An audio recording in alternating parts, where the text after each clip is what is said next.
Assalamualaikum warahmatullahi wabarakatuh. Salam sejahtera untuk kita semua. Perkenalkan, saya Muhammad Fatori, salah satu pustakawan di Perpustakaan UMY. Pendidikan terakhir saya S1 jurusan Ilmu Perpustakaan UIN Sunan Kalijaga, Yogyakarta. Pada kesempatan yang baik ini, kami akan mencoba membahas mengenai hukuman dan sanksi plagiator baik di lingkungan akademik, implikasi hukum di berbagai negara, dan studi kasus tentang kasus plagiasi yang terkenal. Untuk yang pertama yaitu konsekuensi hukum plagiasi. Plagiasi adalah tindakan serius di dunia akademik dan hukum. Konsekuensi hukum plagiasi bervariasi tergantung pada konteksnya. Yang pertama yaitu kerugian finansial.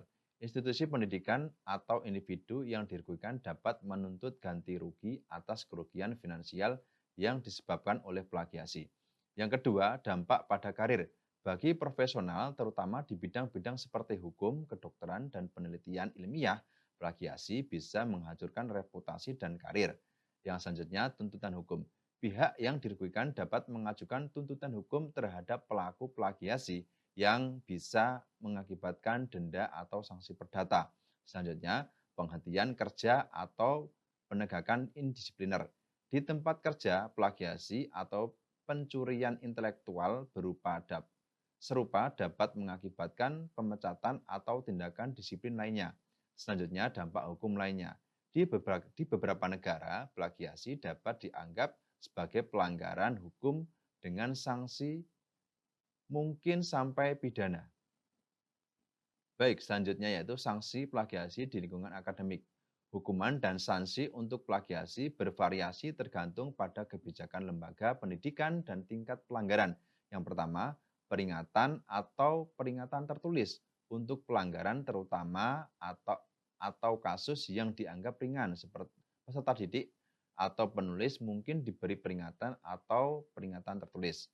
Yang kedua, pengurangan nilai. Plagiasi seringkali diikuti dengan pengurangan nilai untuk tugas karya atau ujian yang terkena dampak. Pengurangan nilai bisa signifikan tergantung pada tingkat plagiasi dan kebijakan lembaga. Selanjutnya, pembatalan tugas atau karya. Kadang-kadang tugas atau karya yang terkena plagiasi dapat dibatalkan sepenuhnya, yang dapat berdampak pada nilai keseluruhan mata kuliah atau bagi penulis karya tulis ilmiah bisa sampai penolakan sabit di beberapa jurnal. Selanjutnya, kegagalan dalam mata kuliah. Dalam kasus yang lebih serius, mahasiswa yang terbukti melakukan plagiasi mungkin diberi nilai F atau gagal dalam mata kuliah terkait. Kemudian selanjutnya, penangguhan atau penghapusan gelar bagi mahasiswa yang melakukan plagiasi secara berulang atau dalam kasus yang sangat serius, lembaga pendidikan dapat mengambil langkah-langkah ekstrim seperti penangguhan sementara atau bahkan pencabutan gelar. Selanjutnya, penghentian sementara atau permanen. Dalam beberapa kasus, mahasiswa dapat diberhentikan sementara atau secara permanen dari lembaga pendidikan akibat pelanggaran plagiasi yang serius. Selanjutnya, reputasi akademik yang rusak. Selain konsekuensi langsung terhadap akademik, plagiasi juga dapat merusak reputasi akademik seseorang yang dapat mempengaruhi karir masa depan di dunia pendidikan atau profesional. Selanjutnya, implikasi hukum bagi seorang plagiator dapat bervariasi di berbagai negara, tergantung pada hukum dan peraturan setempat. Namun secara umum tindakan plagiarisme dapat dianggap sebagai pelanggaran hak cipta, hak kekayaan intelektual, atau etika akademik. Yang pertama, Amerika Serikat.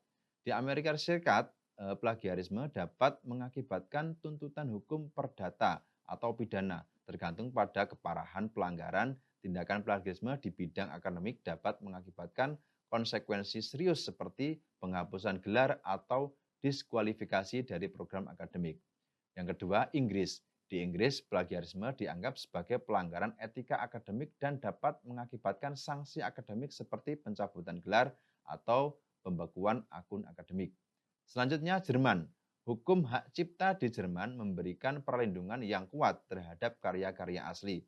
Plagiarisme dapat mengakibatkan sanksi perdata dan juga denda. Selanjutnya, Prancis. Di Prancis, plagiarisme dianggap sebagai pelanggaran hak cipta dan dapat mengakibatkan sanksi hukum baik perdata maupun pidana. Kemudian China, hukum hak cipta di China semakin diperketat dalam beberapa tahun terakhir. Plagiarisme dianggap sebagai pelanggaran hukum yang serius dan dapat mengakibatkan sanksi perdata, pidana, atau denda yang signifikan. Selanjutnya di India. Di India, plagiarisme dapat dianggap sebagai pelanggaran hak cipta atau pelanggaran etika akademik, tergantung pada konteksnya. Konsekuensinya dapat bervariasi dari peringatan hingga tindakan hukum perdata. Kemudian selanjutnya yaitu studi kasus tentang kasus plagiasi yang terkenal, salah satunya kasus plagiarisme yang paling terkenal adalah kasus Jason Blair, seorang jurnalis yang bekerja untuk The New York Times. Pada tahun 2003, terungkap bahwa Blair telah melakukan plagiarisme secara sistematis dalam pekerjaannya. Ia mengambil kutipan dan bahkan seluruh artikel dari sumber lain tanpa memberikan atribusi yang tepat. Blair juga memalsukan laporan lapangan dan mengklaim telah melakukan wawancara yang sebenarnya tidak pernah terjadi. Kasus Blair menyoroti kerentanan dalam sistem editorial dalam pengawasan di media massa. The New York Times sebagai salah satu surat kabar paling terkenal di dunia mengalami reputasi yang rusak karena skandal tersebut. Mereka menghadapi kritik pedas dan terpaksa melakukan penyelidikan internal yang menyeluruh. Penemuan plagiarisme Jason Blair mengakibatkan perubahan besar dalam prosedur editorial dan pengawasan di The New York Times, serta media lainnya. Ini juga menyoroti pentingnya integritas jurnalistik dan perlunya tindakan yang tegas dalam menanggapi pelanggaran etika jurnalistik seperti plagiarisme.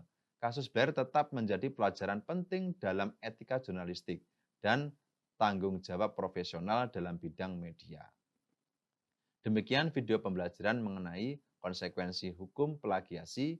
Semoga dapat bermanfaat untuk penulisan karya tulis ilmiah. Sampai jumpa di video pembelajaran lainnya. Terima kasih. Wassalamualaikum warahmatullahi wabarakatuh.